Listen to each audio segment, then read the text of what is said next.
This is Terry from Gosamos. We're here with legendary street artist Gaia, making this trip to Chicago. Welcome. Thank you, man. It's good to be here. Hell yeah. Do you want to tell us a little bit about this piece, the inspiration behind it, and how long you plan on staying in Chicago working? Yeah, absolutely. I'll be here for about a week, a little bit less than a week, to just work on this piece. I'm here with Pawnworks and the museum and Urban Art Society. And I'm excited to be producing work for this neighborhood in particular, because I've only been to Chicago one other time, but I spent 2 weeks here for my show last year in 2011 at Maxwell Colette and Pawnworks.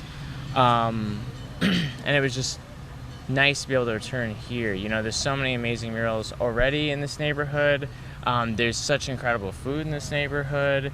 I think there's a wonderful diversity and history with this neighborhood. Obviously, it's primarily Mexican now, but it was also formerly Polish, and both cultures have a lot of rich subject matter, material, and mythologies that also do have a lot of parallels as well.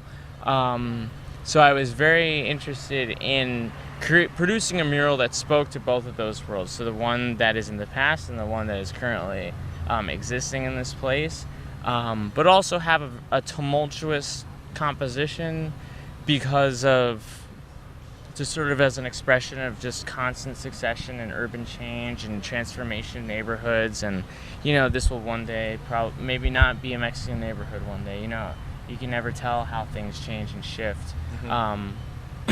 But icons that are a part of both Polish and Mexican mythology have been mixed together in this piece, and it sort of culminates with Quetzalcoatl meeting a stork.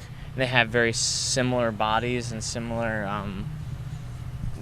representations of each culture, so it's super exciting to be back. Right on. Yeah, something I really appreciate about your work is the research that you put into your larger scale pieces. What kind of research did you do for this one in particular? I've been trying to do as much as I can. You know, in the short time period I have, obviously research is, you know, searching through primary sources, searching through secondary sources. I've been reading a lot of Mike Davis, and he talks a lot about Latino culture. He's got this book called Magical Urbanism, super short, you know, nice little primer just on especially border culture. Besides that, just, you know, going to the libraries in Baltimore where I was based out of. You know, I'm going to be going to Atlanta and LA after this, so I didn't have like so much time to really hunker down and get it, but I think I got a nice primer. And then of course the other half of research, especially when you're painting outside, is about trying to sort of immerse yourself or suffuse yourself with as much of the surrounding area and as possible. So, you know, try to eat every meal in Pilsen, try to went to the museum, check that out, which was actually really spectacular because a lot of things came to fruition there. Especially a reminder to keep it as tropical and, you know, colorful and exciting as possible. And yeah, just walking around, seeing what's good. Definitely trying to check out the other murals here. They're super impressive and awesome and sort of quirky as well. So yeah, that's really, you know, that's basically been it. Just a couple different resources that I've been able to delve into. Obviously a lot of shit on the internet. How did you hook up with Chicago Urban Art Society? Through Pawnworks, yeah. Through Pawn, I've always linked up with a whole bunch of people who are affiliated with them. Especially last time I was in Chicago, they were, you know, very helpful, just sort of peripherally and very supportive. And I think amped that I was there and putting at work. I mean, I was trying to get up as much as possible in as many different neighborhoods as possible. That's sort of like my MO, is try to put up my work like wherever I can, especially if it's a more sort of disenfranchised or impoverished community per se. I mean, at least financially. So, you know, going as everywhere, going to Austin, going to Southside, going to Garfield Park and below there, and you know, some center city stuff, or I guess you say downtown here, wherever. But you know, there's definitely a lot in the Ukrainian Village. But it was important to, I mean, Baltimore, you know, that's like, there's so much of a canvas there. We've got so much vacancy. And so that sort of has built my belief in going out as far as one can and interacting with as many different people as you can. So Cool. I think it was exciting just to be here and hear from the local scene and just put myself on and the city on and just dip out after 2 weeks. It was Cool. chill. You mentioned the large canvas in Baltimore that they have. Two questions about that. You want to compare and contrast kind of the Baltimore and the Chicago street art scene, and then if you want to talk a little bit about Open Walls Baltimore. Sure, yeah. I mean, the Chicago street art scene is definitely a lot more vibrant than the Baltimore street art scene. I've over the past 5 years at least, I've been like the only person getting up until recently, and then a lot of other people have come on board and started putting up posters, which is definitely exciting and something that I love to see, which is, more people getting into it, more people getting up, more people spreading the word, if you will. It is sort of like a gospel in a strange way, you know what I'm saying? Sure. Chicago street art scene is definitely a lot more well established. It's definitely a lot more hand painted oriented. I know there was some beef with I haven't really any time when I was preparing for both shows, and I went to St. Louis in between those two shows for SGCI, which is a print conference, to do some work down there.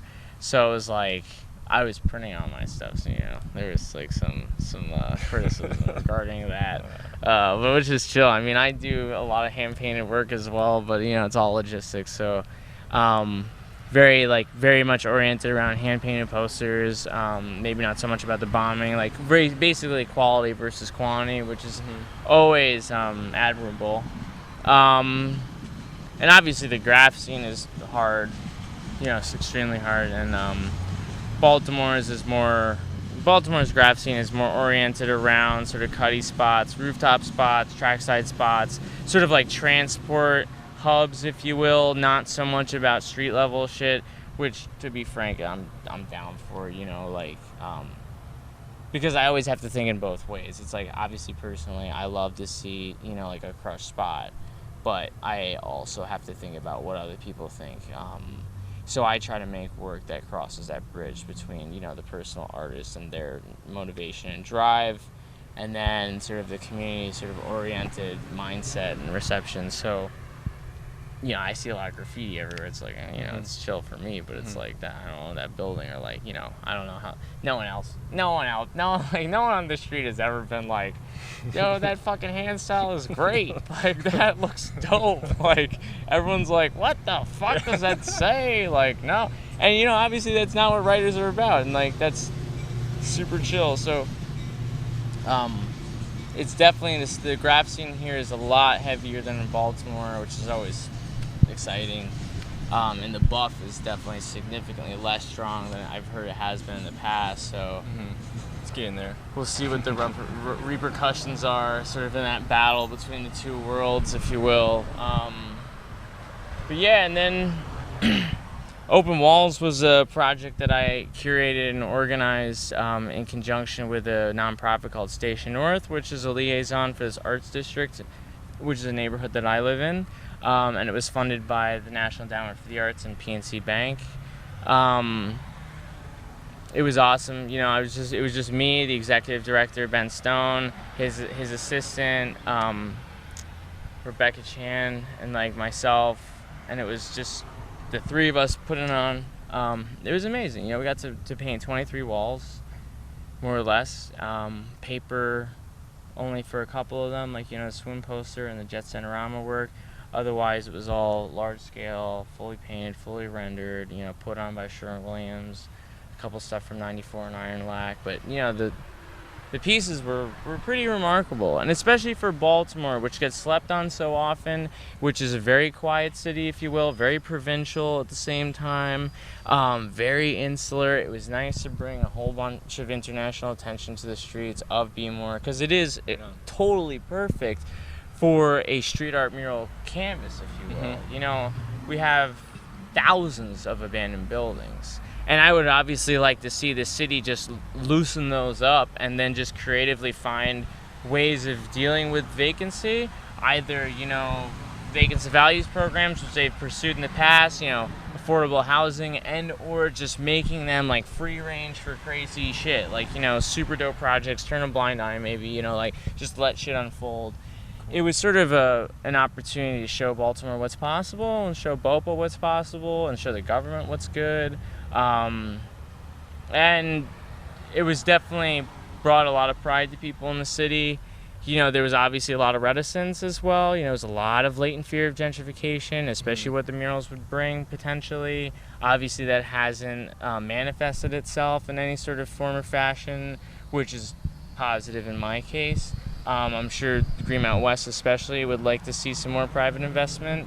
But the neighborhood is changing in and of itself as well. You know, that ball has started rolling.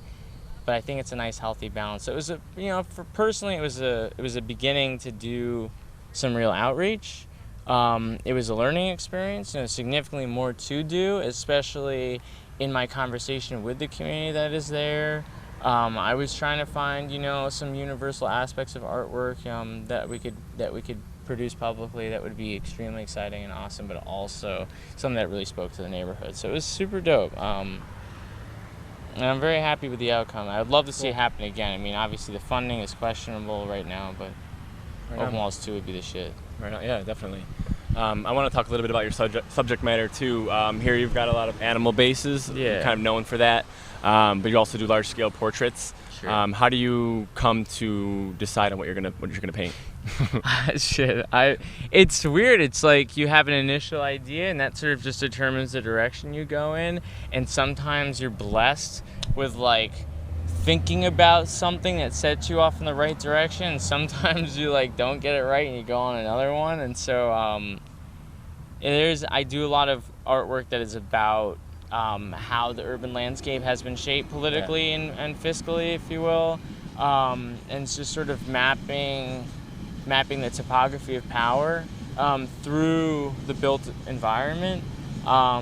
So who's like responsible for certain things and certain aspects of sort of the city, if you will. Yeah, I wanted to kind of get into that a little bit too, because you see names on street signs or on libraries or on whatever, but you don't necessarily put a face to that name, right? Yeah. But you're bringing that to a larger scale, and then also you're having animals that are not necessarily going to be in that setting. So the juxtaposition of that is really cool, and just wanted to see how you kind of balance that out. Yeah, I mean, it depends on where I'm at. You know, if the architecture is modernist and sort of more or if my focus of the architecture is modernist, I would like to do something that's more legacy oriented, more about sort of the way things are, versus like if it's an older neighborhood with a lot more sort of cultural history, especially one that's so rich in the Mexican community and the Polish community.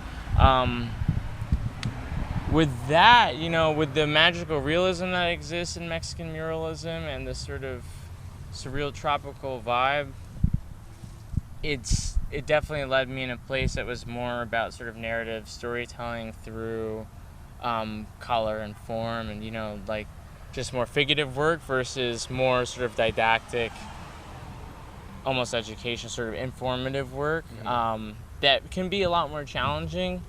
Obviously people are a lot more open to this kind of stuff, and so it's a personal artistic balance between I want to respect as many different people as I can. Right. I've done work for patrons that have been like, remove that. It's especially if I'm commissioned to do something from someone who's wealthy, I'm always tempted to like sort of stick like a little like and there's certain people who are down for that kind of dialogue, and there's certain people who are obviously not very down for it. So it's sort of gauging wherever you go and learning through mistakes. Yeah, absolutely. How do you feel about becoming more well-known now and getting that sort of celebrity that comes along with it? How are you handling that? I mean, it's chill. Like, it's not too crazy. The people are obviously dealing with that a lot more. It's not really what I'm interested in at all, but I think it's important to share as much of myself as I can so I can teach people. So, I like to be as successful as I can on Flickr and, answer as many emails as I can. I get a lot of those, and I've developed a lot of good relationships with people over the years. Just teaching them how to do a wheat paste or teaching them like the best halftone in Photoshop, just random shit. Mm-hmm. And I think that's super important to do, and I think it's super important to be open and vulnerable. At the same time, obviously there are legal ramifications, but I haven't really had any. I do posters. Let's be frank. Like, I'm not writing. I'm not painting on surfaces, which people who do that take significantly higher risks. I'm sort of in this weird limbo. You can still get away with this kind of shit. So, well, we paste now, obviously. Oh yeah, like, for sure. So I don't know. I mean, I'm not really appealed. The celebrity status doesn't appeal to me so much as sometimes I just want my work to have the shine that I think it deserves, per se. So that's sort of the only sort of promotional aspect that I take. Otherwise, I could give a fuck about anyone recognizing me. Sometimes it's fun, sometimes it's chill, but most of the time it's stupid. It's why you need to talk to me? I'm not that crazy ill. The work is the important thing. Right. That's sure. that's the important shit. When people's egos get too big, their work suffers for it. So it's just chill to be humble and just keep it a straight head. So Good answer, sir. Yeah. Word. I know you got a lot of work to do, and I want to let you get back to painting. But I want to see, if you want to let our readers know where they can keep up with what you're up to, and how you'd prefer them to go about finding your work. My website is just GaiaStreetArt.com. I update that pretty regularly. I have a Flickr, which is flickr.com/GaiaStreetArt. If you want to find anything about me, it's just Gaia Street Art. Gaia Street Art. Right, my email is just GaiaStreetArt@gmail.com. The whole shebang. So cool. Gaia, Gaia Street Art. And Cool. it's chill. Cool. Very. Thanks for your time, man. Appreciate it.